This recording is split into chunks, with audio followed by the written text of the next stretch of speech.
Today we are going to listen the powerful and miracle working words from the chapter 1 of the book, The Power of Your Subconscious Mind. The title of this chapter is The Treasure House Within You. Infinite riches are all around you if you will open your mental eyes and behold the treasure house of infinity within you. There is a gold mine within you from which you can extract everything you need to live life gloriously, joyously, and abundantly. Many are sound asleep because they do not know about this gold mine of infinite intelligence and boundless love within themselves. Whatever you want, you can draw forth. A magnetized piece of steel will lift about 12 times its own weight. And if you demagnetize the same piece of steel, it will not even lift a feather. Similarly, there are two types of men. There is the magnetized man who is full of confidence and faith. He knows that he is born to win and to succeed. Then there is the type of man who is demagnetized. He is full of fears and doubts. Opportunities come and he says, I might fail, I might lose money. People will laugh at me. This type of man will not get very far in life because if he is afraid to go forward, he will simply stay where he is, become a magnetized man, and discover the master secret of the edges. So what, in your opinion, is the master secret of the edges? The secret of atomic energy? Or is it the thermonuclear energy, the neutron bomb, interplanetary travel? No, not any of these. Then what is this master secret? Where can one find it and how can it be contacted and brought into action? The answer is extraordinarily simple. The secret is the marvelous miracle working power found in your subconscious mind, the last place that most people would seek it. You can bring into your life more power, more wealth, more health, more happiness, and more joy by learning to contact and release the hidden power of your subconscious mind. You need not acquire this power, you already possess it, but you want to learn how to use it. You want to understand it so that you can apply it in all departments of your life. As you follow the simple techniques and process set forth in this book, you can gain the necessary knowledge and understanding. You can be inspired by a new light, and you can generate a new force enabling you to realize your hopes and make all your dreams come true. Decide now to make your life grander, greater, richer, and nobler than ever before. Within your subconscious depth lies infinite wisdom, infinite power, and infinite supply of all that is necessary, which is waiting for development and expression. Begin now to recognize these potentialities of your deeper mind and they will take form in the world without. The infinite intelligence within your subconscious mind can reveal to you everything you need to know at every moment of time and point of space provided you are open-minded and receptive.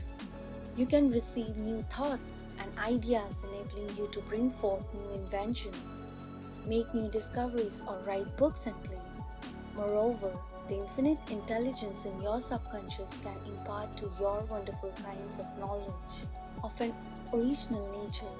It can reveal to you and open the way for perfect expression and true place in your life. Through the wisdom of your subconscious mind, you can attract the ideal companion as well as the right business associate or partner. It can find the right buyer for your home and provide you with all the money you need, and also the financial freedom to be, to do, and to go as your heart desires. It is your right to discover this inner world of thought, feeling, and power of light, love, and beauty. Though invisible, its forces are mighty. Within your subconscious mind, you will find the solution for every problem and the cause for every effect. You can draw out the hidden powers. You can come into actual possession of the power and wisdom necessary to move forward in abundance, security, joy, and dominion. I have seen the power of the subconscious lift people up out of the crippled states, making them whole, vital, and strong once more, free to go out into the world of experience, happiness, health, and joyous expression. There is a miraculous healing power in your subconscious that can heal the troubled mind and the broken heart. It can open the prison door of the mind and liberate you. It can free you from all kinds of material and physical bondage. Substantial progress in any field of endeavor is impossible in the absence of a working basis, which is universal in its application. You can become skilled in the operation of your subconscious mind. You can practice its powers with a certainty of results in exact proportion to your knowledge of its principles and to your application of them for definite specific purposes and goals you wish to achieve. Being a former chemist, I would like to point out that if you combine hydrogen and oxygen in the proportions of 2 atoms of the former to 1 of the latter, water will be the result. You are very familiar with the fact that 1 atom of oxygen and 1 atom of carbon will produce carbon monoxide, which is a poisonous gas. But if you add another atom of oxygen, you will get carbon dioxide, which is a harmless gas, and so on throughout the vast realm of the chemical compounds. You must not think that the principles of chemistry, physics, and mathematics differ from the principles of your subconscious mind. Let us consider a generally accepted principle. Water seeks its own level. This is a universal principle which is applicable to water everywhere. Consider another principle. Matter expands when heated. This is true everywhere, at any time, and under all circumstances. You can heat a piece of steel and it will expand regardless whether the steel is found in China, England, or India. It is a universal truth that matter expands when healed. It is also a universal truth that whatever you impress on your subconscious mind is expressed on the screen of space as condition, experience, and event. Your prayer is answered because your subconscious mind is principle, and by principle I mean the way a thing works. For example, the principle of electricity is that it works from a higher to a lower potential. You do not change the principle of electricity when you use it, but by cooperating with nature, you can bring forth marvelous inventions and discoveries which bless humanity in countless ways. Your subconscious mind is principle and works according to the law of belief. You must know what belief is, why it works, and how it works. Your Bible says in a simple, clear, and beautiful way, "Whosoever shall say unto this mountain, Be thou removed, and be thou cast into the sea, and shall not doubt in his heart, but shall believe that those things which he saith shall come to pass, he shall have whatsoever he saith." Mark 11:23. The law of your mind is the law of belief. This means to believe in the way your mind works, to believe in belief itself. The belief of your mind is the thought of your mind. That is simple. Just that and nothing else. All your experiences, events, conditions, and acts are the reactions of your subconscious mind to your thoughts. Remember, it is not the thing believed in, but the belief in your own mind, which brings about the result. Cease believing in the false beliefs, opinions, superstitions, and fears of mankind. Begin to believe in the eternal varieties and truths of life, which never change. Then you will move onward, upward, and Godward. Whoever reads this book and applies the principle of the subconscious mind herein set forth will be able to pray scientifically and effectively for himself and for others. Your prayer is answered according to the universal law of action and reaction. Thought is incipient action.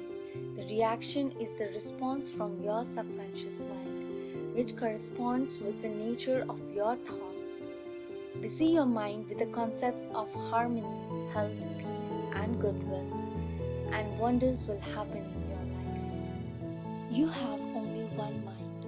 But your mind possesses two distinctive characteristics. The line of demarcation between the two is well known to all thinking men and women today. The two functions of your mind are essentially unlike. Each is endowed with separate and distinct attributes and powers. The nomenclature generally used to distinguish the two functions of your mind is the objective and subjective mind, the conscious and subconscious mind, the waking and sleeping mind, the surface self and the deep self, the voluntary mind and the involuntary mind, the male and the female, and many other terms.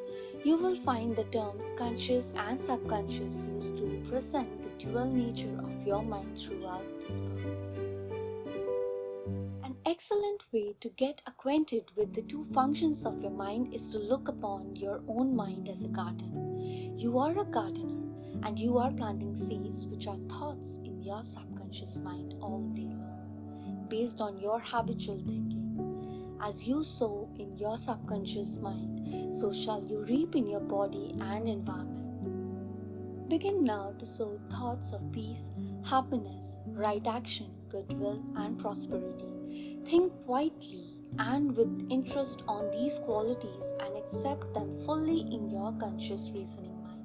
Continue to plant these wonderful seeds which are thoughts in the garden of your mind, and you will reap a glorious harvest.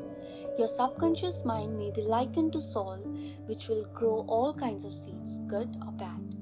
Do men gather grapes or thorns, figs or thistles? Every thought is therefore a cause, and every condition is an effect.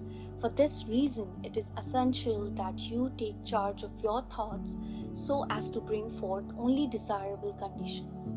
When your mind thinks correctly, when you understand the truth, when the thoughts deposited in your subconscious mind are constructive, harmonious, and peaceful, the magic working power of your subconscious will respond and bring about harmonious conditions, agreeable surroundings, and the best of everything. When you begin to control your thought processes, you can apply the powers of your subconscious to any problem or difficulty. In other words, you will actually be consciously cooperating with the infinite power and omnipotent law which governs all things. Look around you, wherever you live, and you will notice the vast majority of mankind lives in the world without, and the more enlightened men are intensely interested in the world within. Remember, it is the world within, namely your thoughts, feelings, and imagery that makes your world without. It is therefore the only creative power, and everything that you find in your world of expression and has been created by you in the inner world of your mind, consciously or unconsciously. A knowledge of the interaction of your conscious and subconscious mind will enable you to transform your whole life. In order to change external conditions, you must change the cause. Most men try to change conditions and circumstances by working with conditions and circumstances. To remove discord, confusion, lack, and limitations, you must remove the cause, and the cause is the way you are using your conscious mind. In other words, the way you are thinking and picturing in your mind. You are living in a fathomless sea of infinite riches. Your subconscious is very sensitive to your thoughts.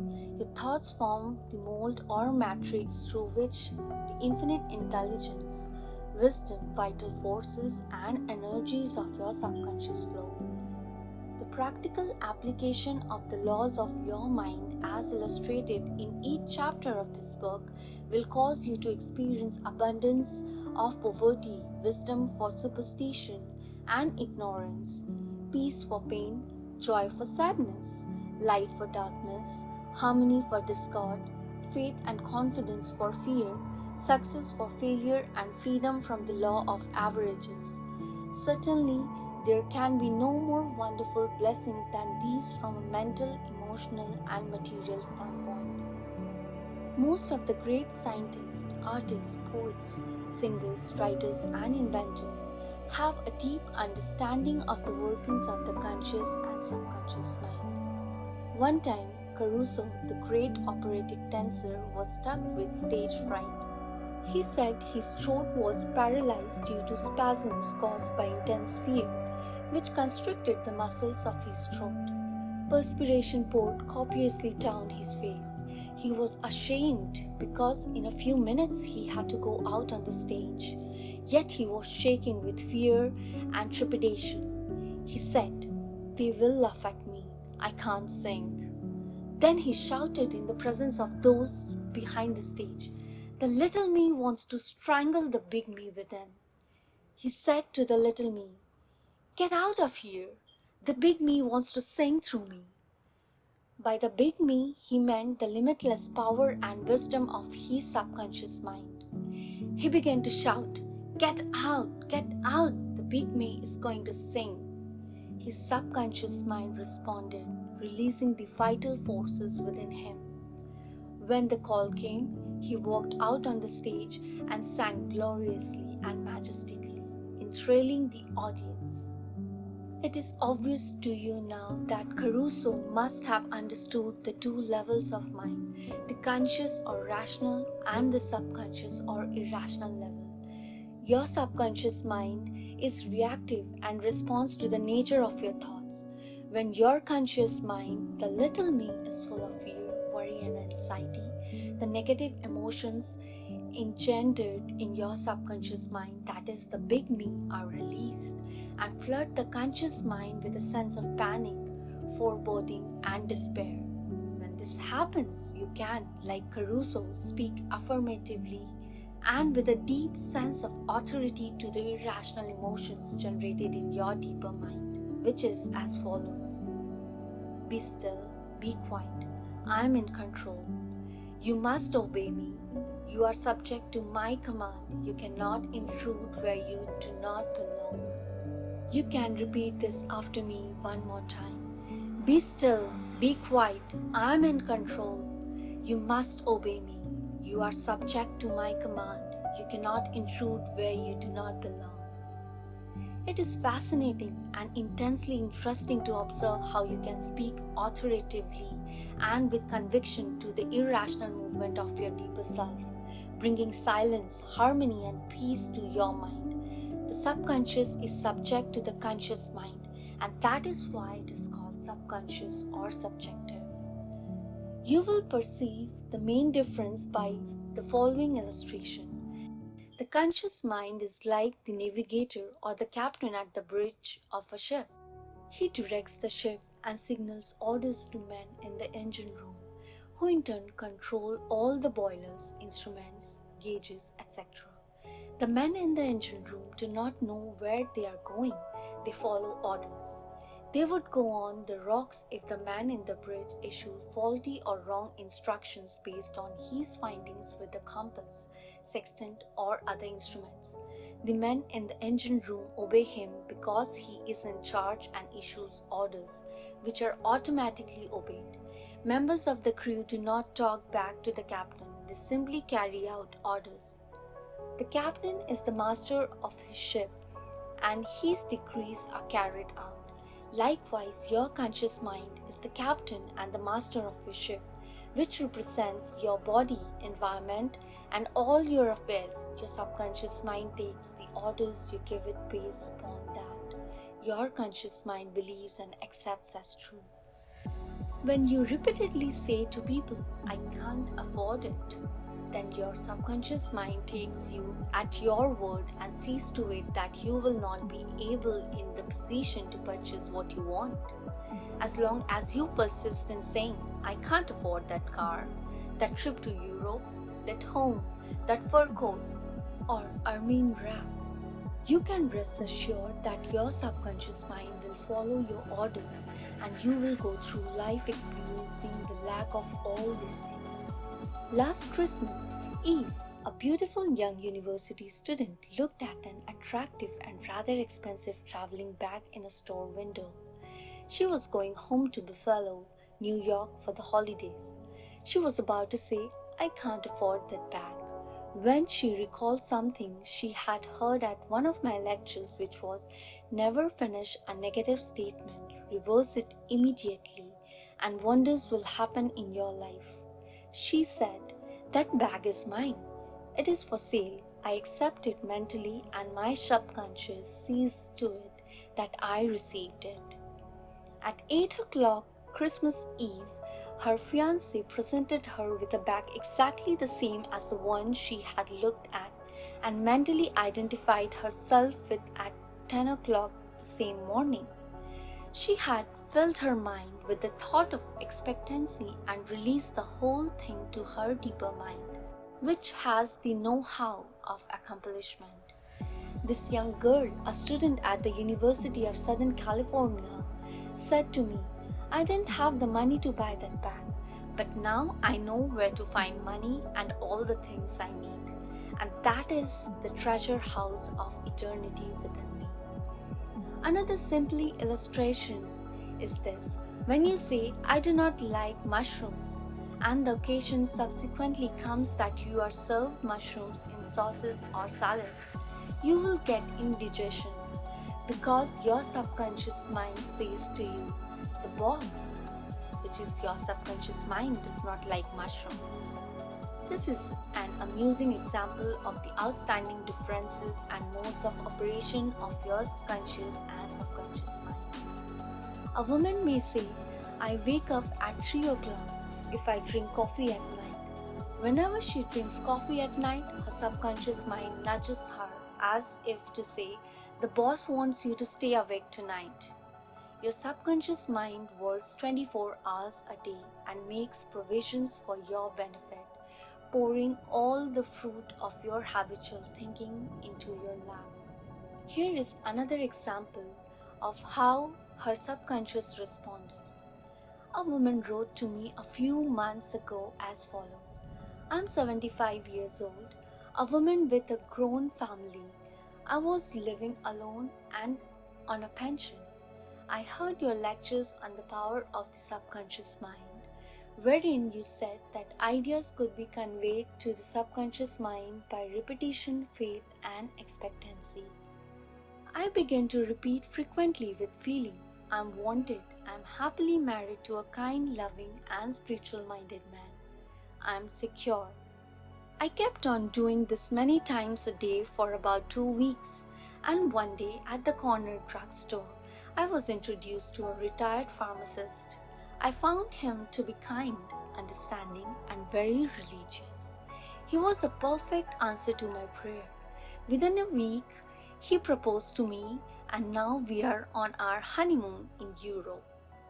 I know that the intelligence within my subconscious mind brought both of us together in divine order. This woman discovered that the treasure house was within her.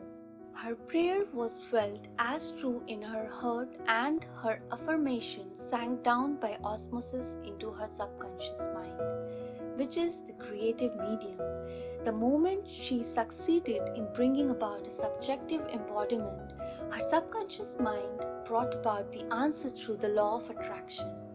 Her deeper mind, full of wisdom and intelligence, brought both of them together in divine order. Be sure that you think on whatsoever things are true, whatsoever things are honest, whatsoever things are just, whatsoever things are pure, whatsoever things are lovely, whatsoever things are of good report. If there be any virtue, and if there be any praise, think on these things."